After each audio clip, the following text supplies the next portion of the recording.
Hello everyone, it's me and Kaden, and we're eating breakfast with this recipe that I am showing you in this video.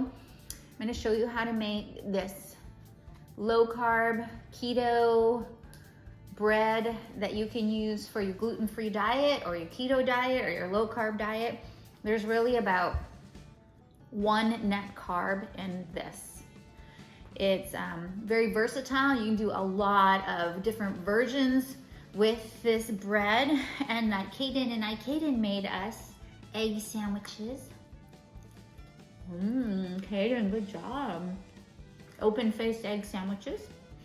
So that's what I'm going to show in this video, how to make this bread. It's kind of like a naan bread or like a tortilla, or you can use it for pizza too. All right, so let me show you how to do this. The ingredients that you're gonna need to make this bread is 2 cups of cheese. You can use mozzarella, you can use cheddar, you can use Kobe, but 2 cups of shredded cheese.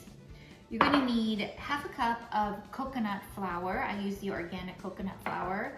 And you're gonna need 2 tablespoons of psyllium husk powder. Not just psyllium husk because it won't turn out. It has to be psyllium husk powder, and usually they sell that in your local health food store, but don't get just regular psyllium husk. Don't even try it. Don't waste your time. I'm already going to tell you it will not work. You have to use psyllium husk powder.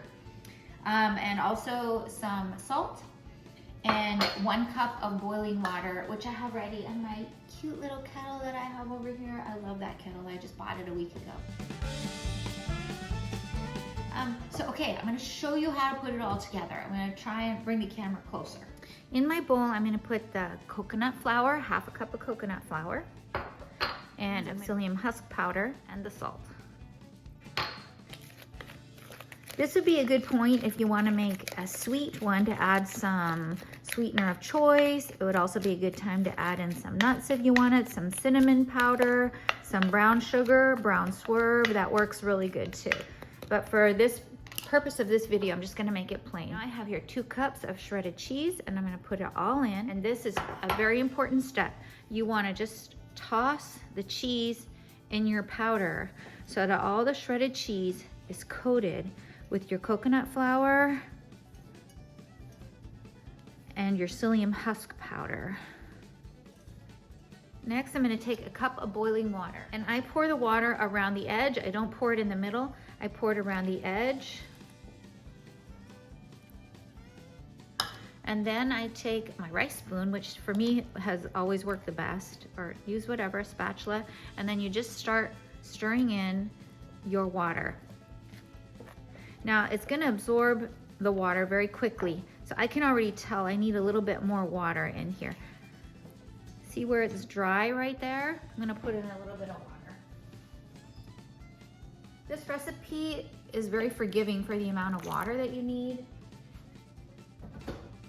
You definitely would rather err on the side of it being too wet than too dry, because that psyllium husk powder is going to soak up all the moisture in it anyway. So once it gets to about this point, I think I'm going to add just a little bit more water right there.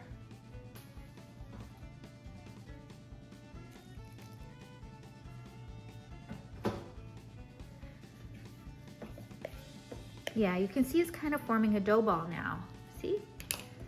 So at that point, I just start to use my fingers and just treat it just like regular dough and start smashing. And there's nothing left in the bowl, so it's kind of like soaking up all the crumbs. Now at this point, we're going to move it to parchment paper. Okay? The dough is on the parchment paper, and I just make a ball out of it. Kind of pat it a little bit flat, and then I put a piece of parchment paper on the top, and then I start to roll it. At this point, you could roll it really thin, and when you bake it, it'll become more crispy like, or you can leave it thicker and it'll be more of a naan bread type. And if you have nuts in it, well, it'll let you roll as thick as like pecans or walnuts are. And then I'm gonna use whatever size I want. Sometimes I make them really small. Sometimes I make them really big, like a burrito type, but I'm gonna cut out this and I'm gonna lay it on my parchment paper that I have ready to put in the oven. There we have it. I got 6 of them. You might even be able to get 8 of them, and depending on how thin you roll them. And I have the temperature of the oven set at 400 degrees, so in they're gonna go. Okay, after 14 minutes, they're gonna puff up, but they will deflate. But after 14 minutes, they look nice and brown like this, and I'm just gonna flip them over. And I'm gonna cook them for 7 more minutes on this side. And it creates like a nice little kind of crater to hold like peanut butter or cream cheese or a hamburger. So back in for 7 minutes. 7 more minutes, and they are done. And I'm gonna let them cool.